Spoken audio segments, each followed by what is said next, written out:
ನಮಸ್ತೆ friends, Friday mini vlog. ನನಗೆ implant surgery ಇವತ್ತು ಡೇಟ್ ಫಿಕ್ಸ್ ಆಗಿತ್ತು. 10 o'clock ಅಪಾಯಿಂಟ್ಮೆಂಟ್ ಕೊಟ್ಟಿದ್ರು. ಹಾಗಾಗಿ ಟಿಫನ್ಗೆ ಚಪಾತಿ ಮತ್ತೆ ಕುಂಬಳಕಾಯಿ ಪಲ್ಯ ಮಾಡ್ಕೊಂಡಿದ್ದೆ.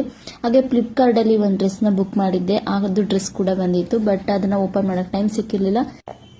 ನೆಕ್ಸ್ಟ್ ವಿಡಿಯೋದಲ್ಲಿ ಆ ಡ್ರೆಸ್ ಕ್ವಾಲಿಟಿ ಹೇಗಿದೆ ಅನ್ನೋದನ್ನ ನಾನು ನಿಮ್ ಜೊತೆ ಶೇರ್ ಮಾಡ್ಕೊಳ್ತೀನಿ. ಟಿಫನ್ ಎಲ್ಲ ಮುಗಿಸ್ಕೊಂಡು ಹಾಸ್ಪಿಟಲ್ಗೆ ಹೊರಟ್ವಿ. ಇವತ್ತು CBCT ಸ್ಕ್ಯಾನ್ ಮಾಡಿಸ್ಬೇಕಿತ್ತು. 2 month ಬ್ಯಾಕ್ ಒಂದ್ಸಲ ಮಾಡಿಸಿದ್ದೆ, ಬಟ್ ಇವಾಗ ಮಾಡಿಸ್ಬೇಕಿತ್ತು.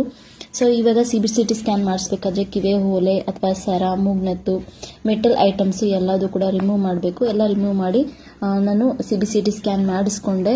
ಬಟ್ ಅದು 2 month ಬ್ಯಾಕ್ ಮಾಡಿಸಿಗೂ ಬೋನ್ ಸಿಂಕ್ ಆಗಿರೋದು ತುಂಬಾ ಡಿಫ್ರೆಂಟ್ ಆಯಿತು. ಹಾಗಾಗಿ ಇಂಪ್ಲಾಂಟ್ ಮ್ಯಾಚ್ ಆಗಲಿಲ್ಲ. ಇದರಿಂದಾಗಿ ಡೇಟ್ ಪೋಸ್ಟ್ಪೋನ್ ಆಯಿತು. ಅದನ್ನೆಲ್ಲ ಮುಗಿಸ್ಕೊಂಡು ಮನೆಗೆ ಬಂದ್ವಿ.